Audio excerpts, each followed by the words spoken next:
Coach Ryan Cornelsen joins us after a 35-25 win over Branson, and you said you thought it was going to be a tough matchup for you, and they gave you everything you wanted. They did. They played really well. They played hard, and I could tell on film how hard they were playing. They turned the ball over in some big games, or they would won more games. So I knew it was a tough matchup. And then we struggled there offensively with some penalties and some turnovers, and so. I knew it was going to be a tough matchup. The kids, I thought, found ways to win, and you're always excited about a win. Especially, I think that's an underestimated team. I feel like they're physical enough that they're pretty good. I thought they did as good a job as anybody has of stopping your inside run game. They did. There's no doubt. Obviously it was a big part of last week's win, and so you kind of give stuff away, and then they can take it away, and so they took it away. We just got to be better at the rest of our offense. I mean, that's the key is when they take something away, we got to make sure whatever's there we take advantage of, and I don't think we did that very well. We broke Wyatt loose a couple times, but we got to be more balanced than that. Defense play. I mean, there was. In the first half, there's one long drive. They go 97 yards. I think it was like 16 plays. Other than that, Branson really didn't do much against you. And I'm sure they had a ton of yards. They seemed like our defense was on the field a lot. But we had to make some adjustments. That first long drive told us, okay, what we could and couldn't do. And so we made those adjustments, and I felt like once we made the adjustments, we had a much better fit to stop them what they were doing.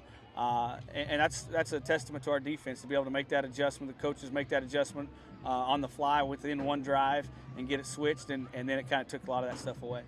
Seemed like I was calling Kendall Kerbo's name a lot tonight, and then he had the big fumble recovery and the run back. Yeah, he's a great player. Plays extremely hard. He got banged up there at the end, so hopefully he's healthy. But he's all over the field and makes a lot of plays, and he's a lot of fun to coach, a lot of fun to watch. All right, congratulations on Thanks, the win. Sir. Caden Wyatt Woods joined us after a win at Branson. That was not easy, guys, but you got it done. I'll start with you, Caden. Seemed like I was calling your name a lot, and you really shut down that option game of theirs. What was the game plan defensively coming in against them? Really, we were just trying to, they run the same offense as us, and coaches play them a lot. So we know how to shut down that inside run. And that was really just our main goal, is to make them do things they're uncomfortable with. They ran the ball 83% of the time. If we shut down that run, it would have been a big thing for us and helped us out tremendously. Were you satisfied if they end up having to go to the outside? Was that your goal defensively, to make them have to try to go to the edge? Yeah, we were just trying to stop it right up the middle and just stop them from getting those little plays like we get, trying to chew that clock up.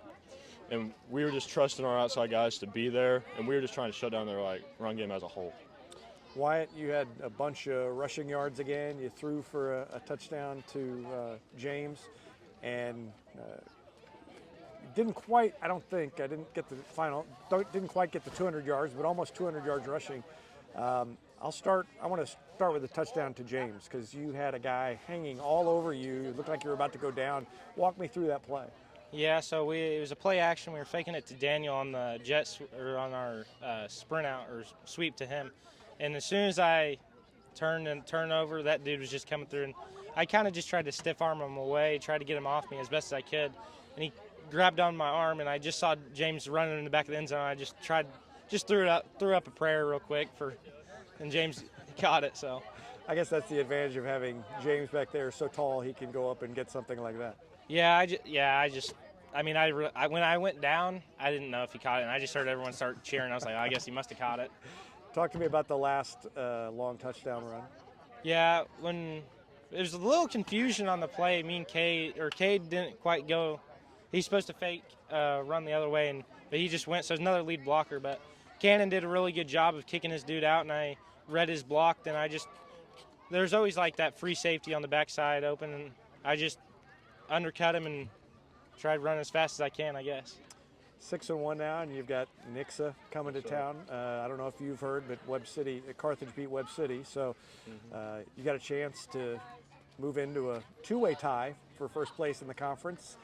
Was it hard not to overlook this game? Did the coaches preach to you all week, don't overlook this game because you got Nixa coming to town? He was, and we didn't have a very good week of practice, and everyone kind of had the feeling coming into this that I mean, this was their Super Bowl, kind of try to knock off one of the big teams, and so I kind of had that, like, you have that feeling in your gut, and you're like, nah, it's not happening, but it did happen. We had a bad week of practices, and we just didn't play our style of football, really. We didn't execute as high a percentage we wanted to, and you get these nail biters with teams like this. All right. Well, congratulations on the win anyway, and we'll see you against Nixon next week. Thank you.